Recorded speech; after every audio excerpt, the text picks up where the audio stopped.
Good morning, welcome to Raj news Telangana Kirikiri with గిరి. ఇవాళ main headlines మనం ఇట్లా తీసుకుంటే, వెలుగు పేపర్లో ఎంఐఎం సపోర్ట్తో మేయర్ పీఠం, గద్వాల్ విజయలక్ష్మిగా మేయర్గా గద్వాల్ విజయలక్ష్మి, డిప్యూటీ మేయర్గా శ్రీలతారెడ్డి. పదవులు ఉన్నోళ్ళు సహనంగా ఉండాలి, ఇష్టం వచ్చినట్టు మాట్లాడొద్దు, మంచిగా మాట్లాడితేనే బట్టగాలు చేసే రోజులు ఇవి. సీఎం కేసీఆర్. ఫార్మసీ స్టూడెంట్పై గ్యాంగ్ రేప్, టీఆర్ఎస్ ప్రభుత్వం దీనిపైన కఠిన చర్య తీసుకుంటుందని చెప్పి మేము భావిస్తున్నాం. హెచ్ఎండిఏ భూములు అమ్మేద్దాం, గ్లోబల్ సిటీ ఇన్ఫ్రా డెవలప్మెంట్కు ఫండ్స్ ఇవ్వడమే లక్ష్యమా. తుర్కపల్లిలో వైరాలజీ ల్యాబ్, గ్రాడ్యుయేట్ ఎమ్మెల్సీ ఎలక్షన్లు మార్చ్ 14న. ఇవి ఇవాళ వెలుగుల వచ్చిన మెయిన్ హెడ్లైన్స్. నమస్తే తెలంగాణకు వస్తే, ఇవాళ కేసీఆర్ గారు చాలా ముచ్చటగా మాట్లాడినారు. ప్రేమగల్ల నగరం భాగ్యనగరం అని అన్నారు హైదరాబాద్కేని. బహుశా జిహెచ్ఎంసీ ఎఫెక్ట్ ఉండొచ్చు. ఆయన ముఖం కూడా మంచిగా నిగనిగా నవ్వుతున్నది. ఆయన నవ్వుతే చూడసక్కని ముఖం మన కేసీఆర్ది. గిట్లనే నవ్వుకుంటూ ఉండాలి సార్ మీరు. జర గట్లా మొన్న నాగార్జున సాగర్లో మాట్లాడిన మాటలు జర మంచిగా లేవు సార్. ఐటీఐఆర్పై కేటీఆర్ ఫైర్, కేంద్రం తప్పుతో పట్టిస్తుందని చెప్పి ఆరోపణ. ఫెమినా మిస్ ఇండియా వరల్డ్గా మన మానస, రికార్డు సృష్టిద్దాం, చరిత్ర తిరగరాద్దాం, సభ్యత్వాలు నమోదు చేద్దాం. ఇవాళ వచ్చిన ఈ నమస్తే తెలంగాణలో మెయిన్ హెడ్లైన్స్. బల్దియా రానులు అని చెప్పి ఇలా సాక్షి దినపత్రికలో ఉంటుంది. ప్రాణం నిలిపేందుకు 6 కోట్ల జీఎస్టీ రద్దు చేసిన ప్రధానమంత్రి మోడీ. మేరా భారత్ అప్నా మోడీ, వారెవా మోడీ. ఐటీఐఆర్పై బీజేపీది అసత్య ప్రచారం. సాక్షి దినపత్రిక కూడా గిట్లనే రాస్తున్నది. పిల్లికి ఎలక సాక్ష్యం అని అన్నట్టున్నది. ఇది ఇలా సాక్షిలో వచ్చిన మెయిన్ హెడ్లైన్స్.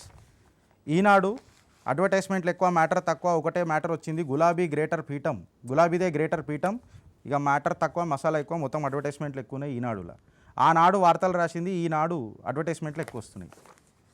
ఆంధ్రజ్యోతి, కారుదే భాగ్యం, ఖమ్మంలో షర్మిల ర్యాలీ, ప్రాబబ్లీ ఫిబ్రవరి 21న. 9th and 11th స్టాండర్డ్కి సిబిఎస్ఈ పరీక్షలు ఏప్రిల్ 1 నుంచి చేసుకోవచ్చు. ఇది ఇలా వచ్చిన ఆంధ్రజ్యోతిల మెయిన్ హెడ్లైన్స్. టైమ్స్ ఆఫ్ ఇండియాకి ఇట్లా మనం తీసుకుంటే, 97% of the handles listed by the center had been blocked. IT Minister Mr. Ravishankar Prasad. Fees కట్టలేదని చెప్పి వేధిస్తే ఆత్మహత్య చేసుకున్న చిన్నారి 10వ తరగతి విద్యార్థి యశస్విని మన నేరేడుమెట్ల జరిగిన సంఘటన ఇది. ఇక మనం డెక్కన్ క్రానికల్లోకి ఇట్లా తీసుకుంటే, డిప్యూటీ మేయర్ పోస్టు ఎంఐఎంకి ఆఫర్ చేసినట్టు అసదుద్దీన్ ఓవైసీ చెప్తారు, కానీ ఎందుకు తీసుకోలేదో కానీ రీజన్లు మాత్రం ఆయన చెప్పలేదు. ఇవాళ క్రానికల్లో వచ్చిన బేసికలీ ఈ వార్తలు. అట్లనే మన హిందువులకి ఇట్లా తీసుకుంటే, మినిస్టర్ రవిశంకర్ ప్రసాద్ క్లియర్ కట్గా చెప్పిండ్రు, for all the global social media platforms follow the law. ఇవి ఇవాళ వచ్చిన మెయిన్ హెడ్లైన్స్. బేసికలీ మెయిన్ ప్రధాన టాపిక్స్ ఏవైనా ఉన్నాయి ఇవ్వాలనంటే, జిహెచ్ఎంసీ కైవసం చేసుకున్న టీఆర్ఎస్ పార్టీ, దానిపైన చర్చ. ఎంఐఎం సపోర్ట్ మద్దతు ఇయ్యా అని చెప్పి మళ్ళీ ఇప్పుడు ఎందుకు ఇచ్చింది. బయట ప్రత్యర్థులు లోపల మిత్రులు అని చెప్పిన బండి సంజయ్ గారు చెప్పిన వాక్యాలు నిజమైనయా, దీనిపైన చర్చ జరగాల్సిందే. అట్లనే ఐటీఐఆర్ ప్రాజెక్టుపై కేటీఆర్ ఫైర్, దీనిపైన కొన్ని వాస్తవాలు తెలుసుకోవాలా, దాని మీద కొంచెం క్లారిటీ రాజ్ న్యూస్ మీకు ఇయనికే ప్రయత్నం చేస్తుంది ఫ్రెండ్స్. ఒకసారి జాగ్రత్తగా వినుండ్రి. అగర్ ఐటీఆర్ ప్రాజెక్ట్ కూడా మనం తీసుకుంటే, information technology and investment reason కింద మనం ఈ ప్రాజెక్ట్ని 2013లో ఆనాటి కాంగ్రెస్ ప్రభుత్వం డిజైన్ చేయడానికి ప్రయత్నం చేసింది. ITR policy of 2008 has been discontinued by the central government. Objectives of ITR ఎట్లా ఉండేనంటే, అది ఇండస్ట్రియల్ యూనిట్స్, ఇండస్ట్రియల్ క్లస్టర్స్లో, ఇండస్ట్రియల్ ఫాలోఅప్లలో అక్కడనే చేసుకోవాలని చెప్పి అప్పుడు మనకు ఈ పాలసీని డిఫైన్ చేయడం జరిగింది. దోత్రే గారు దీన్ని అందుకే రిజెక్ట్ చేసిండ్రు. దీనికి వాళ్ళు ఏం చెప్పారంటే, కేంద్ర ప్రభుత్వం ఏం చెప్పిందనంటే, డిఫరెంట్ మినిస్టర్స్తోని కోఆర్డినేట్ చేసి ఫైనాన్షియల్ అసిస్టెన్స్ తీసుకోవాలని చెప్పిండ్రు. కాకపోతే మన రాష్ట్ర ప్రభుత్వం నిమ్మకు నీరెత్తనట్టు కూర్చొనున్నది. 2013, 2014లో వీళ్ళు ప్రాజెక్ట్ రిపోర్ట్ 2014లో ప్రభుత్వం వచ్చిన తర్వాత వీళ్ళు ప్రాజెక్ట్ రిపోర్ట్ సబ్మిట్ చేయమనంటే 2017 దాకా వీళ్ళు గార నిద్రలు ఉండే, వాళ్ళు లేవక ప్రాజెక్ట్ సబ్మిట్ చేయలే.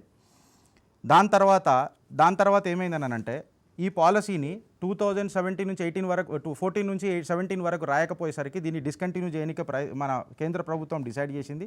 కాగ్ రిపోర్ట్ కేంద్ర ప్రభుత్వాలు ఇడిచిపెట్టుండ్రి, రాష్ట్ర ప్రభుత్వాలు ఇడిచిపెట్టుండ్రి. కాగ్ రిపోర్ట్ ఏమన్నదనంటే, centre has a limited role to play, అంటే సెంటర్కి చాలా తక్కువ రోల్ ఉన్నది దీనిలో ప్లే చేయనికే. Finds fault with the state government, రాష్ట్ర ప్రభుత్వాన్ని తప్పు పట్టింది. Project of 2013 202 square kilometers, completion expected by 2018. Internal infrastructure cost వచ్చేసి 3,576 crores, external infra cost వచ్చేసి 942 crores, turnover of 3.1 lakh crores, employment potential of 68 lakhs. ఈ ప్రాజెక్ట్ది ఒక ఓవర్వ్యూ నేను మీకు చెప్తున్నా. కాకపోతే కాగ్ రిపోర్ట్ క్లియర్ కట్గా ఏమన్నదని అంటే ఇది నేను మాట్లాడుతున్న మాటను, రాజ్ న్యూస్ మాట్లాడుతున్న మాటను, లేకపోతే ఎవరో మాట్లాడుతున్న మాట కాదు, ఓన్లీ కాగ్ మాట్లాడుతున్న మాట. అప్పుడు వచ్చిన డేటా తీసుకొని మాట్లాడుతున్నాము. Who is the developer and what is the DPR అని చెప్పి కాగ్ రిపోర్ట్ మాట్లాడింది. నవంబర్ 2014లో ఒక unified action plan government submit చేస్తానన్నది కాదు, డీటెయిల్డ్ ప్రాజెక్ట్ రిపోర్ట్ సబ్మిట్ చేయమని చెప్పింది. ఐటీఆర్ పాలసీ ఏం మ్యాండేట్ చేస్తుందని అంటే separate urban development local body ITIR development authority ఒకటి సపరేట్ బాడీ ఉండాలని చెప్పి వాళ్లకు రికమెండేషన్ సూచించింది. ఇవన్నీ వాళ్ళు పెట్టకుండా వాళ్ళు వచ్చి మాట్లాడుతున్నారు. అట్లనే సెంట్రల్ గవర్నమెంట్ వచ్చేసి కంప్లీట్ ప్రాజెక్ట్కి ఫండ్ చేస్తా అని పెద్దగా చెప్పలేదు. వాళ్ళు చెప్పిందల్లా ఒక 2 ప్రాజెక్ట్స్కి చేస్తా అని చెప్పింది. Support of 165 crores as per the CAG report, that is extension of MMTS to airport which costs around some 85 crores and the radial road connectivity from Musapet to BHEL of 80 crores, consolidatedly 165 crores. ఇది వాస్తవాలు. ITIR పైన చర్చ చేద్దామా, వాళ్ళు ready ఉంటారా, ఇవన్నీ చూద్దామా. అట్లనే GHMC ఎలక్షన్లలో మా ఎలక్షన్ సపరేట్, మా మేయర్ ఎలక్షన్ సపరేట్ అని మాట్లాడిన 2 పార్టీలు ఇలా కలిసి ఎందుకు మళ్ళీ మేయర్ పీఠాన్ని కైవసం చేసుకున్నాయి, దీనిపైన చర్చ జరగాల. Telangana Kirikiri with Giri. GHMC పీఠం కైవసం చేసుకున్న TRS MIM మద్దతు, దీనిపైన చర్చ జరగాల్సిందే. నాతో స్టూడియోలో TRS లీడర్ అనూప్ గారు ఉన్నారు. Welcome to Raj news Anoop గారు. అట్లనే మన జూమ్లో గిరిధర్ మామిడి గారు, పొలిటికల్ అనలిస్ట్. గిరిధర్ మామిడి గారు నమస్కారం సార్. అట్లనే కాంగ్రెస్ అధికార ప్రతినిధి అద్దంకి దయాకర్ గారు కూడా జూమ్ మీటింగ్లో ఉన్నారు. నమస్కారం అద్దంకి గారు. నమస్తే గిరీష్, కంగ్రాచులేషన్స్. Thank you.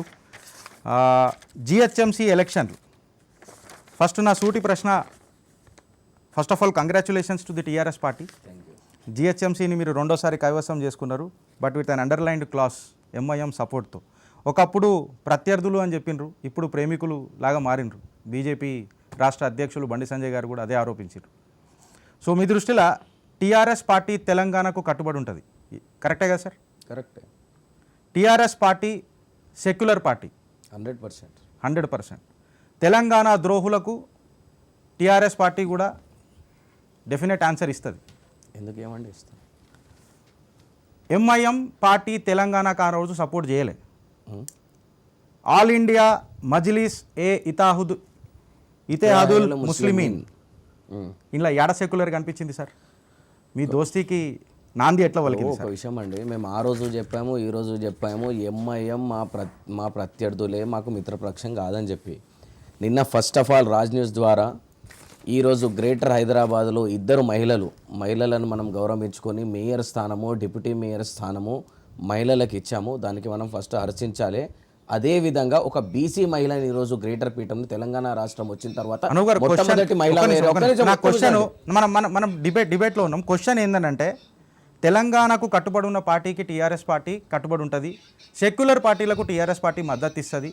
ఏ రకంగా చూసినా దాని పేర్లనే, ఆ పార్టీ పేర్లనే సెక్యులరిజం లేదు, తెలంగాణ వద్దు, ఉమ్మడి ఆంధ్రప్రదేశ్ మాకు ముద్దు అని అన్న MIM పార్టీ ప్లస్ ఇవాళ మా ఫ్రెండ్లీ పార్టీ ఎట్లయింది? ఎవరు మేము ఫ్రెండ్లీ పార్టీ మాకు ప్రత్యర్థి లేదని ఒక విషయం మేము వాళ్ళకు. ఇప్పుడు మీరు ఒక విషయం వాస్తవాలకు వెళ్తేనండి, కొన్ని ఇష్యూల్లో నేషనల్ ఇంట్రెస్ట్ ఉంటుంది. ఇప్పుడు inter state river water dispute bill ఉన్నది, భాజపాకి మద్దతు చేసినాం. ఒక్క నిమిషం మీరు నేను చెప్తున్నా, భాజపాకి మద్దతు చేసినాం. అట్లా అంటే మేము భాజపాకి మిత్రపక్షమా? ఒక మాట, డ్యామ్ సేఫ్టీ బిల్ మీద మేము సెంట్రల్లో భాజపాకి మద్దతు చేసినాం అంటే మేము భాజపాతో మిత్రపక్షం అనేది మీరు వినాలండి. మీరు మాట కూడా వినాలి. ఇంకోటి, రామ్నాథ్ కోవింద్ గారు ప్రెసిడెంట్ నామినీగా ఉన్నప్పుడు బీజేపీకి మేము సపోర్ట్ చేస్తాం, అయితే మేము బీజేపీతో మిత్రపక్షమా?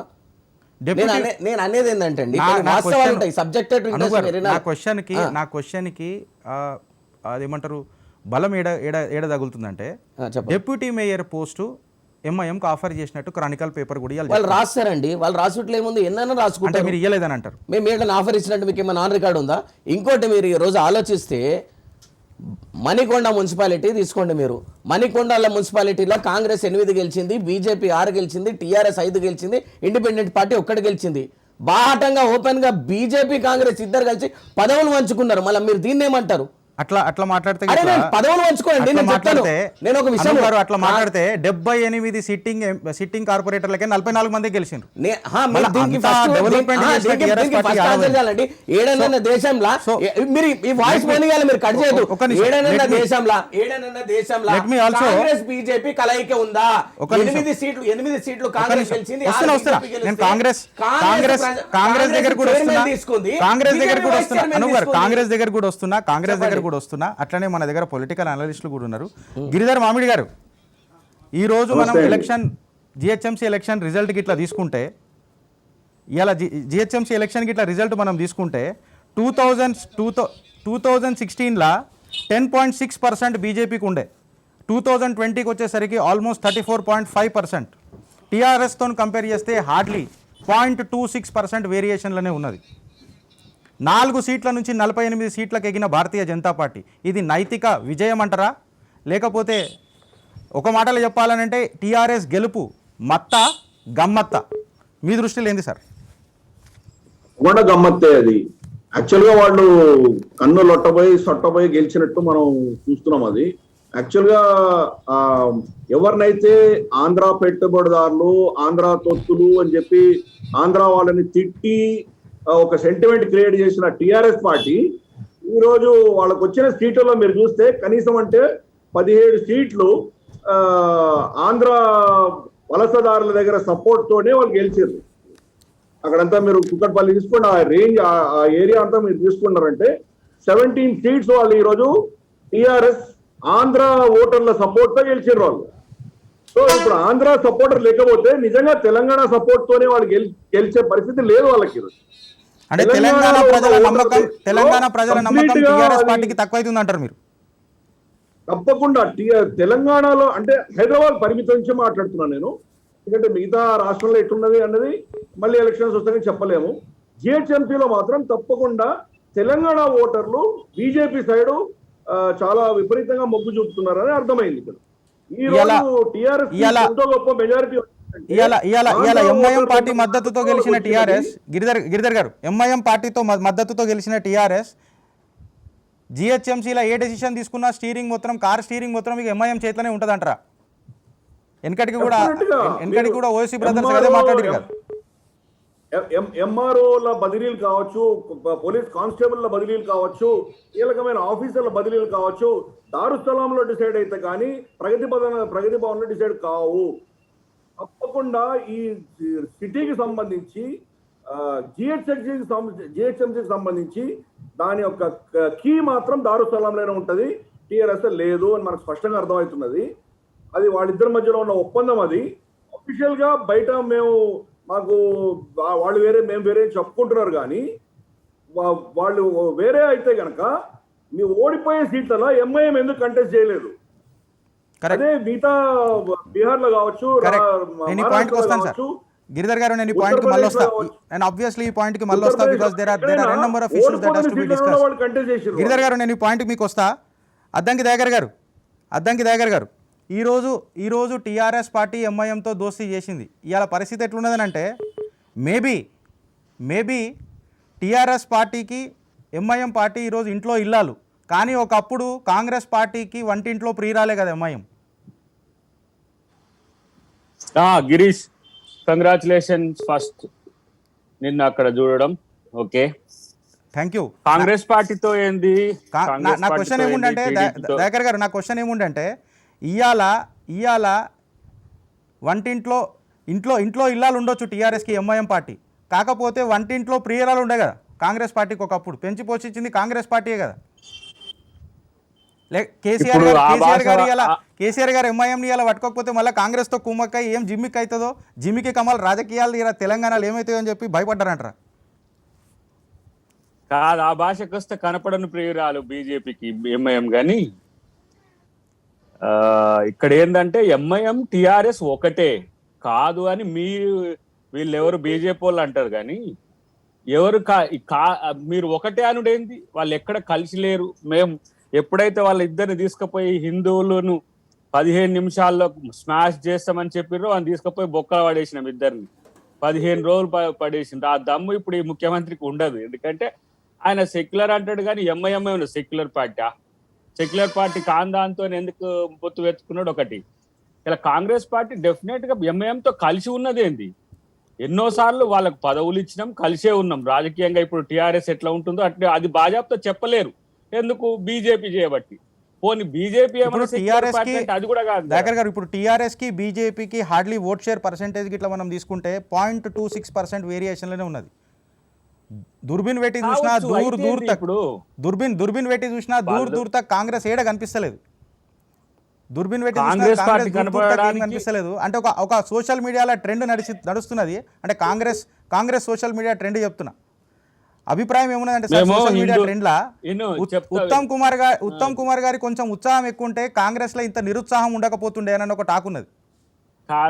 కాదు గిరీష్. ఒకటి, మేము హిందుత్వాన్ని వాడుకోం, మేము ముస్లింలకు అనుకూలంగా ఉంటాం, ఇస్లాంను వాడుకోం, మేము తెలంగాణ ఇచ్చినాం, మేము తెలంగాణను వాడుకోం, మేము ప్రజల్ని నమ్ముకుంటాం. ఇవాళ మతాలను, ప్రాంతాలను, కులాలను కానీ ప్రజలు కాంగ్రెస్ పార్టీని నమ్ముకుంటలేరు కదా. మీరు నమ్ముకున్నారు కానీ ప్రజలు కాంగ్రెస్ పార్టీని నమ్ముకుంటలేరు కదా దయాకర్ గారు. ఒక రోజు ఇట్లనే ఉంటది. ఎప్పుడు ఇట్లనే ఉంటదా? ఒక రోజు బీజేపీ లేదు ఈ దేశంలో. 40 సంవత్సరాల కింద పార్టీ పెట్టుకొని ఇప్పుడు అలా అధికారంలోకి వచ్చిండ్రు. కాదంటమా?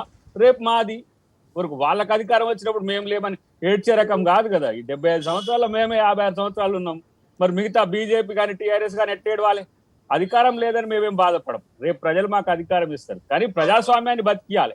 మనం ఓడినా ప్రజల్ని గెలిపించేటోడు నాయకుడు. ఆ ప్రజల్ని గెలిపించే నాయకులు కనిపించట్లేరు.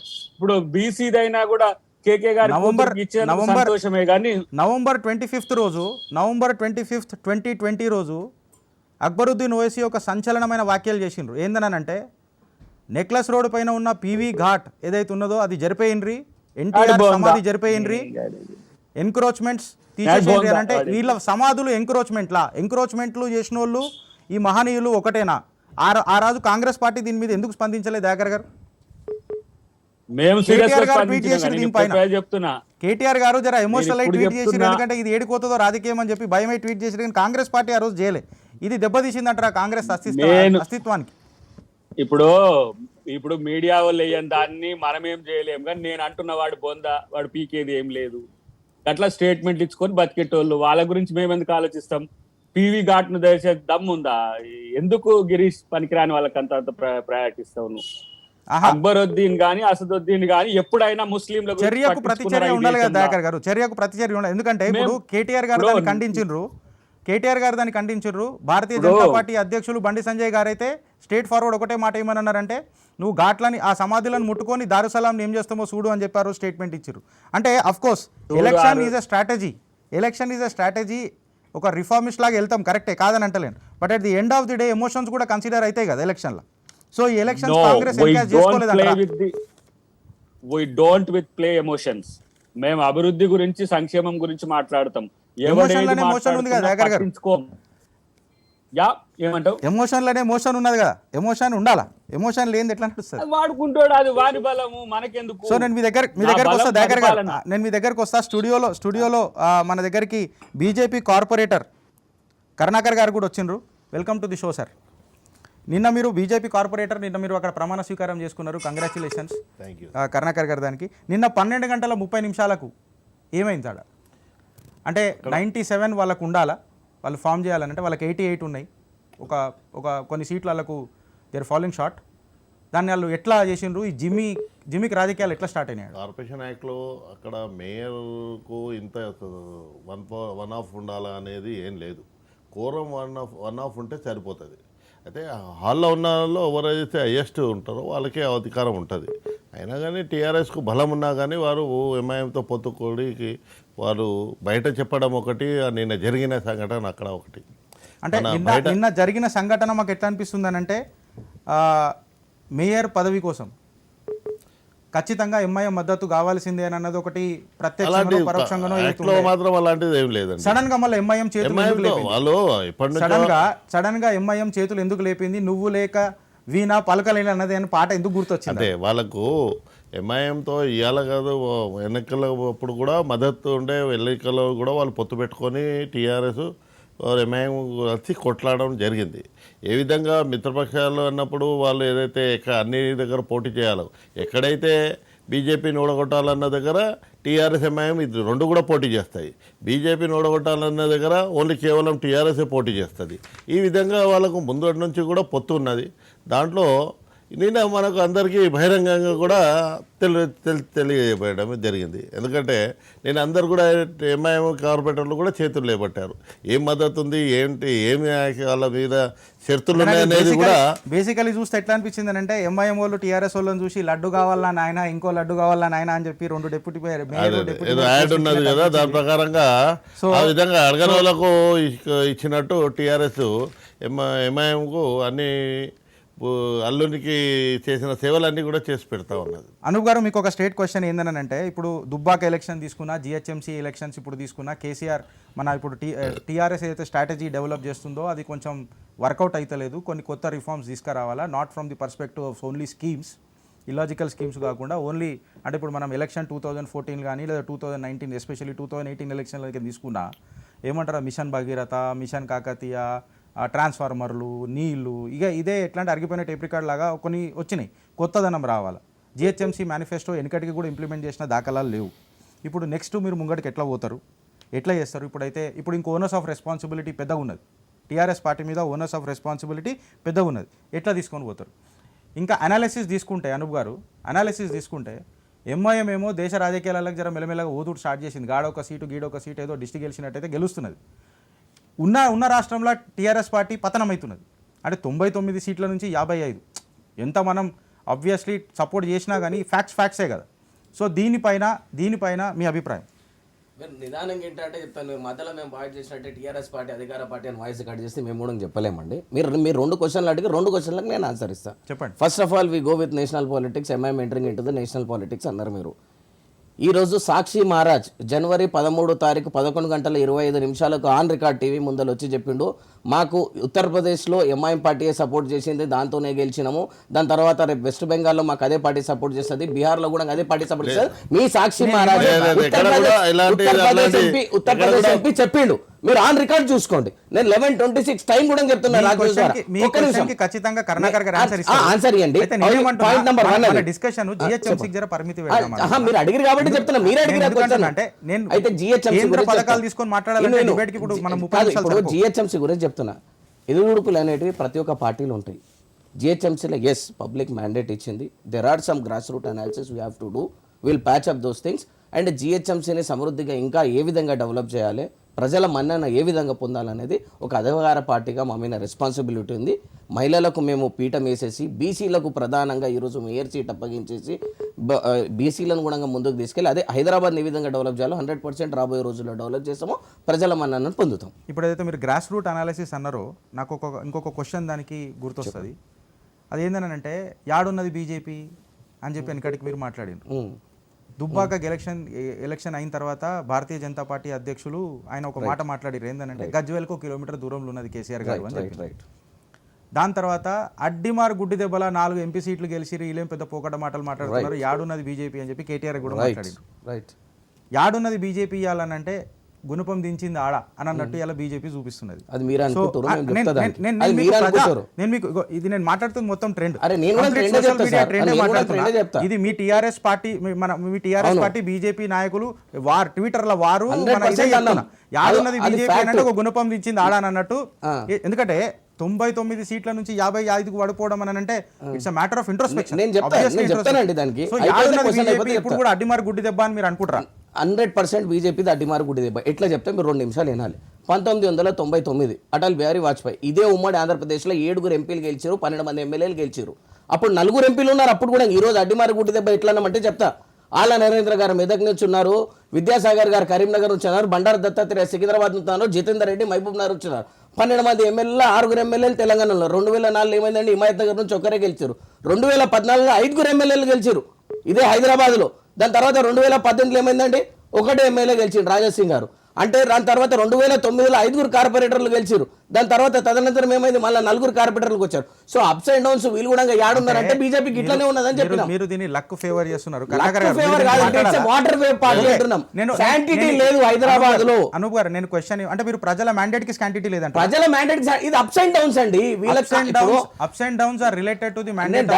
అండి నేను అనేది ఏంటంటే క్వశ్చన్ అనూప్ గారు, first question, ups and downs are directly proportional to the mandate of the public. See, it is directly proportional to the mandate. It is directly, see, it is a public mandate. We need to respect it. I am not debating against it. It is a public mandate. ని మీరు respect చేస్తారు అన్నప్పుడు నేను అనేది ఏంటంటే మీరు గుణపం అన్నారు కాబట్టి చెప్తున్నా, for every mandate there is a reason. For every mandate there is a reason. ఒకసారి వాళ్ళకి వస్తుంది, ఒకసారి వీళ్ళకి వస్తుంది. ఎవరు మేము కూడా అధికారంలో శాశ్వతం ఉండమండి.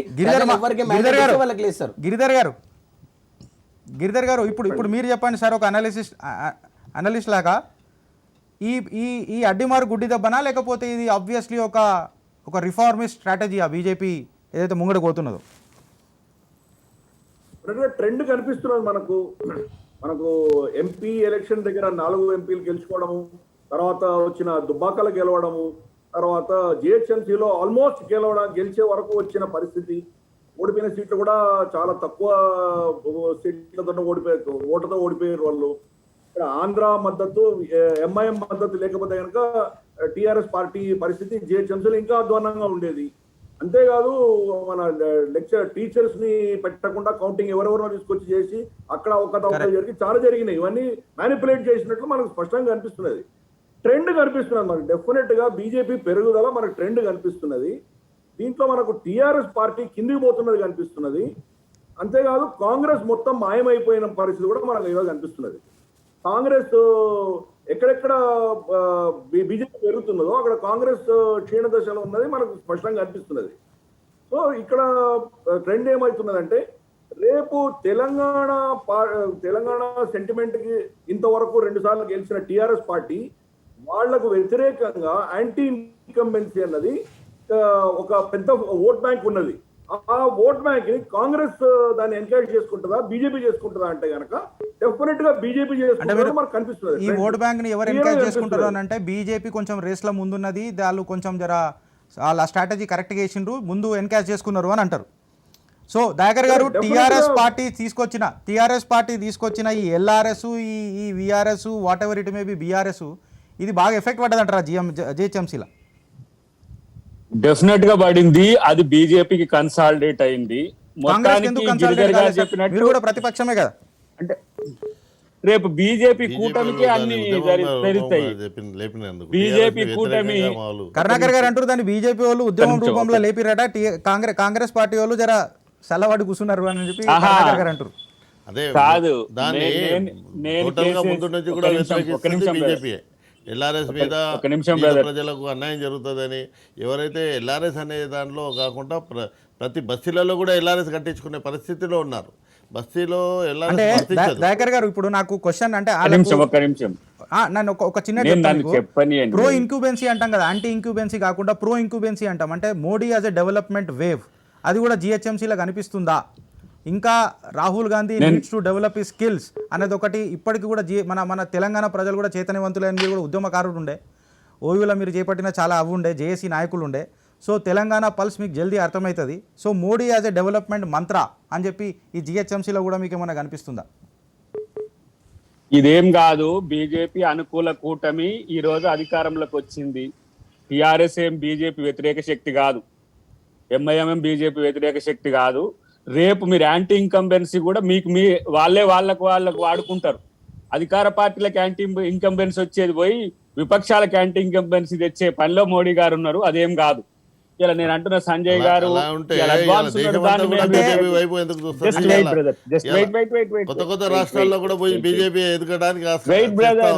ఇది cross talk is not good. Cross talk వద్దు. ఎల్ఆర్ఎస్ మీద నేను కేసు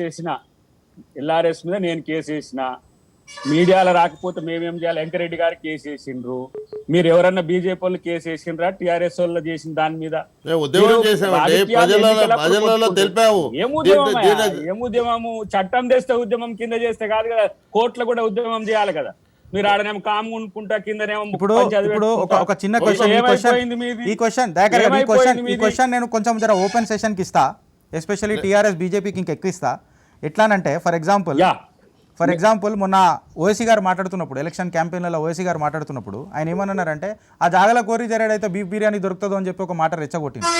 ఇది ఫస్ట్ పాయింట్. తర్వాత తెలంగాణ కల్చర్కి కూడా డెంట్ పెట్టినట్టు కొన్ని సంఘటనలు మనకు కనిపించినాయి. బతుకమ్మ కరికే గుమ్తే గోల్ గోల్ గుమ్తే క్యా బతుకమ్మ అని చెప్పి ఓఎసీ గారు మాట్లాడారు.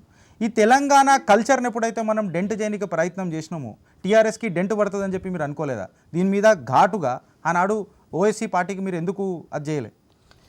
ఇప్పుడు ఇక్కడ మత ద్వేషాలు రెచ్చగొట్టి లాభం పొందాలని చెప్పి భారతీయ జనతా పార్టీ చూస్తుంది. ఈరోజు అసదుద్దీన్ ఓవైసీ దారుసలాంకి స్క్రిప్ట్ వచ్చేది ఢిల్లీ నుంచి. మోదీ గారు పంపించే స్క్రిప్టే వాళ్ళు ఇంప్లిమెంట్ చేస్తారు. వెస్ట్ బెంగాల్ అట్లనే ఇంప్లిమెంట్ చేస్తారు. ఉత్తరప్రదేశ్లో మీరు ఒక చిన్న ఎగ్జాంపుల్ చెప్తానండి. ఉత్తరప్రదేశ్లో జై భీమ్ ఉత్తరప్రదేశ్లో జై భీము జై భీమ్ అన్నారు. వాళ్ళు బీజేపీని చెప్పి ఎంఐఎం పార్టీ హైదరాబాద్ లో గిరి గారు ఒక చిన్న ఎగ్జాంపుల్ చెప్తానండి. మీరు దానికి బీజేపీ వాళ్ళు క్లారిటీ ఇవ్వాలి. ఎంఐఎం 7 సీట్లకి ఇక్కడ పరితం ఉన్న ఎంఐఎం ఉత్తరప్రదేశ్లో ములాయం సింగ్ యాదవ్ గారు జై భీమ్ అన్నారు, మాయావతి గారు జై భీమ్ అన్నారు. ఈ నెల్లి మైనారిటీ పర్సనల్ రిక్వెస్ట్ ఏంటంటే అనూప్ గారు, చెప్పండి, మనము తెలంగాణ రాజకీయాల గురించి మాట్లాడుతున్నాం. ఢిల్లీ నుంచి కేసీఆర్ గారు అన్న మాటలే, తల్లికి బియ్యం పెట్టాడు కానీ పిన్నమ్మకు బంగారు గాజులు చేపించిండట అని. మనకు వేరే రాష్ట్రాల గురించి ఇప్పుడు వద్దు, మన తెలంగాణ పరిస్థితి, మన బంగారు తెలంగాణ పరిస్థితి గురించి మనం మాట్లాడుతున్నాం. ఏమైపోతుంది అంటే భద్రంగా ఉంది టీఆర్ఎస్ పార్టీతోని. వేరే ప్రాంతీయ పార్టీల గురించి మాట్లాడితే, ఇట్లా మాట్లాడితే, దేశ రాజకీయాల గురించి మాట్లాడితే ఆబ్వియస్లీ ఒక సెటైర్, మన అభిప్రాయం ప్రజలది ఏమొస్తుంది అని అంటే, కేసీఆర్ గారు కాలు మొక్కిన ప్రణబ్ ముఖర్జీ, గురువులాగా భావించిన ప్రణబ్ ముఖర్జీ ప్రాంతీయ పార్టీలు క్యాన్సర్ లాగా అని చెప్పి సో దేశ రాజకీయాలలో ప్రాంతీయ పార్టీలు వద్దే అని చెప్పి ఈయన గురువే, కేసీఆర్ గారు గురువే. సో దేశ రాజకీయాలు ఇప్పుడే వద్దు,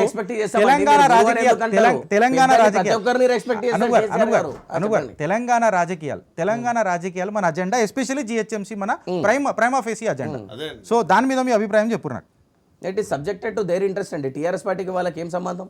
మా మిత్రపక్షమే కాదన్నప్పుడు we openly when we have contested again నిన్న కౌన్సిల్ లో ప్రతి ఒక్కరు కూడా బేషరతుగా వాళ్ళ మద్దతు తెలిపారు. ఇప్పుడు ఇద్దరు క్యాండిడేట్లు ఉంటారు. భారతీయ జనతా పార్టీ మేయర్ క్యాండిడేట్లు ఉంటారు, టీఆర్ఎస్ పార్టీ మేయర్ క్యాండిడేట్లు ఉంటారు. ఎంఐఎం బీజేపీకి చేయలేపుతారా అండి? ఓ మాట. ఇప్పుడు అనూప్ గారు మాట్లాడుతుంటే నాకు కొత్త ఐడియా, అంటే నా అభిప్రాయం ఏమొస్తుందంటే, అంటే ఇక్కడ వస్తున్న అభిప్రాయం ఏంటంటే, ఎంఐఎం ని జర ముంగడ పంపిస్తాం, ఫెడరల్ ఫ్రంట్ కి వాళ్ళు క్యాటలిస్ట్ లాగా యాక్ట్ అవుతారు మొత్తం మాకు ఇండియాలో అని అన్నట్టు ఒకటి మీరు అంటున్నమాట. అంటే మేము వెనకకేం మాట్లాడతాం, ముంగడికేం మాత్రం ఇట్లుంటాం. ఇప్పుడు మళ్ళీ ఫెడరల్ ఫ్రంట్ అంటే ఢిల్లీ దాకా మీరే పోతున్నారు. నేను గల్లీ గురించి మాట్లాడితే ఢిల్లీ దాకా తెలంగాణ రాజకీయాలు నేను అన్న మాట నిన్న మాట. MIM is a trump card of Bharatiya Janata Party national politics. Better we should not talk about that. We should limited in to the jurisdiction of greater Hyderabad. Greater Hyderabad లో మేము ఇప్పుడు మేయర్ సీట్ కైవసం ట్రంప్ కార్డ్ అయినా బీజేపీకి సపోర్ట్ చేస్తుండే కదా. అరే ఇండైరెక్ట్ అండి, it's a shadow of Bharatiya Janata Party. We need to understand it happened. KTR గారు ప్రతిసారి చెప్పారు మాకు మిత్రపక్షం లేదు. ఫ్యాక్ట్ ఆఫ్ ది మ్యాటర్ ఏంటంటే, కరుణాకర్ గారు అన్నట్టు ఇప్పుడు ఫ్యాక్ట్ ఆఫ్ ది మ్యాటర్ ఏంటంటే, the shadow is a person, I mean the reality of an individual. It's a reality of individual in the form of darkness. That's a secondary issue. It is a shadow. It's known fact for everyone in national politics. Hook or crook మీరు understand చేసుకోవాలి గిరి గారు, మీకు కూడా తెలుసది. కానీ మీరు చెప్పాల్సి వస్తుంది, తప్పు లేదంటే ఏం చేస్తాం చెప్పండి మీరు. కరుణాకర్ గారు, దీనిపైన మీరు అభిప్రాయం ఎట్లుంటారు? మీ బీజేపీ అభిప్రాయం నాకు కావాలా. ఫర్ ఎగ్జాంపుల్, వెనకటికి నిజాంని విమోచన దినం మీద కూడా కేసీఆర్ గారు బాగా తిట్టిండ్రు. తర్వాత ఎప్పుడైతే దోస్తీ గట్టిగా అయిందో నిజాంని ఒక ప్రో డెవలప్మెంట్ అజెండా లాగా పోర్ట్రే చేశారు. నిజాం వారసత్వము, నిజాం యొక్క కల్చరు ఇవన్నీ కూడా చెప్పుకుంటారు సార్. నిజాం కల్చర్ ఏముంది, రజాకారులు ఏ విధంగా హింసించారు, తెలంగాణ ప్రాంతంలో ఎన్ని అన్యాయాలు గురైనారు, ఆ రోజులో ఉద్యమకారులు అందరూ కూడా ఎందుకు లేవడం జరిగింది. ఆ ఉద్యమకారులు చేసినందుకే మనకు ఒక సంవత్సరం తర్వాత మనకు స్వాతంత్రం వచ్చింది హైదరాబాద్ నగరాన్ని, మన తెలంగాణ ప్రాంతం. ఇప్పుడు టీఆర్ఎస్ పార్టీ మనం పాత కొన్ని స్ట్రాటజీలు చూస్తే, అంటే ఇప్పుడు 2018 ఎలక్షన్ల తర్వాత కూడా చూస్తే, గెలిచిన తర్వాత ఇక మెల్లగా చక్రం దింపుడు స్టార్ట్ చేస్తారు. అంటే మన నాగార్జున సాగర్ తీసుకుంటే మెయిన్ ప్రత్యర్థిగా, అండ్ బీజేపీ ఆల్సో స్ట్రాటజికల్గా ముంగడిపోయింది. అనలిస్ట్గా మనం మాట్లాడుకోవాలని అంటే ఎట్లా అంటే ఒక మేయర్ పదవి కాకుండా ఒక ప్రతిపక్ష హోదాలకు మేము వస్తున్నాము అని ఒక పర్సెప్షన్ క్రియేట్ చేయడానికి ప్రయత్నం చేసిందని మీరు అంటున్నారు.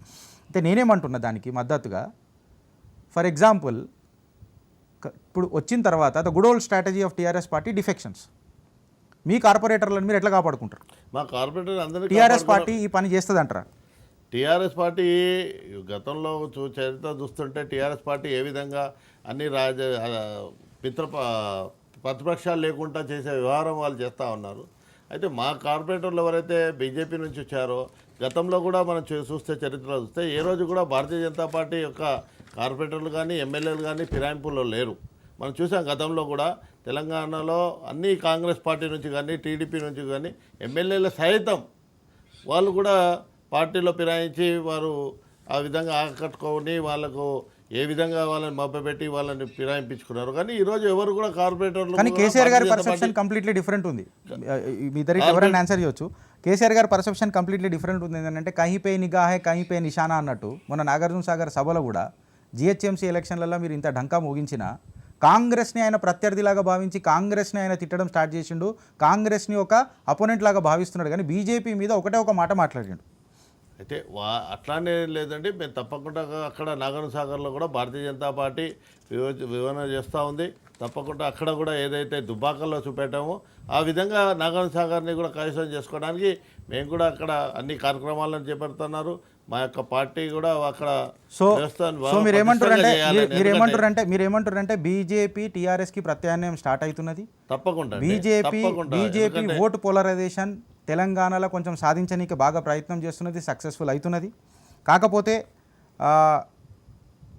ఇప్పుడు మన ముందున్న ప్రశ్నలు, if you want to close the debate, మనం డిబేట్ని క్లోజ్ చేద్దామని అంటే thanks for your support and మీ మాటలకు thank you so much and మీ అభిప్రాయాలకు థ్యాంక్ యూ సో మచ్. అగర్ మనం ఇప్పుడు ఈ సభను మనం క్లోజ్ చేద్దామని అనుకుంటే, ఫర్ ఎగ్జాంపుల్ ఈ మీటింగ్ని మనం క్లోజ్ చేద్దామని అనుకుంటే టీఆర్ఎస్ జిహెచ్ఎంసీ మేనిఫెస్టో గారు కూడా తీసుకుంటే, మీరు ఎప్పుడైతే ఈ జిహెచ్ఎంసీ మేనిఫెస్టో తీసుకొని వచ్చిండ్రో హైదరాబాద్లో ఫ్రీ వైఫై అని అన్నారు, ఎంత జల్దీ తీసుకొస్తారు. మూసి బ్యూటిఫికేషన్ అని అన్నారు, స్నానం చేయడానికి నీళ్లు లేవు, మేకప్ ఎందుకు అని అన్నది ఒక సామెత ఉన్నది. దానికి 12,000 కోట్ల బడ్జెట్ మీరు అలొకేట్ చేసిరు అనూప్ గారు. ఇది యాది పెట్టుకోరు. సలూన్లకు, దోబీలకు, లాండ్రీలకు ఫ్రీ పవర్ ఇస్తానన్నారు. అది ఎప్పుడు స్టార్ట్ అవుతుంది? డిసెంబర్ నుంచి వాటర్ బిల్లు ఫ్రీ అని అన్నారు, 20,000 లీటర్లు ఫ్రీ ఇస్తానన్నారు. GST exemption for movies less than 10 crore ఉంటే బడ్జెట్ ఇస్తానని అన్నారు. నేను ఆ యూనియన్లకు కూడా ఒక ఏమంటారు మెసేజ్ ఇస్తున్నా. అండర్ గ్రౌండ్ హై టెన్షన్ వైర్లు పెడతానన్నారు. బస్తీ మోడల్ స్కూళ్ళు మాట్లాడతానన్నారు. విజయలక్ష్మి గారి పైన ఒక భారమైన పెద్ద అది ఉన్నది. హైదరాబాద్ సిగ్నల్లో ఏమంటారు హైదరాబాద్లో సిగ్నల్ ఫ్రీ వ్యవస్థ చేస్తానన్నారు. 100%. సో ఈ ఒక్క నిమిషం సార్, నేను వైండప్ చేస్తున్నాను. సో న్యాచురలీ ఇవన్నీ పెద్దవి, ఇవన్నీ గట్టిగా చేయాలా, లేకపోతే తెలంగాణ ప్రజలు చైతన్యవంతులు. లాస్ట్కి ఒక మాట కన్క్లూడ్ చేయాలని అంటే ఎట్లుంటుందనంటే, వేటగాడు ఎడ్డోడైతే పొదలకైనా పాట పడుతుందంట పులి. తెలంగాణ ప్రజలు కూడా దీని మీద ఆలోచించాలి. చూస్తూనే ఉండండి రాజ్ న్యూస్. జై హింద్, జై భారత్.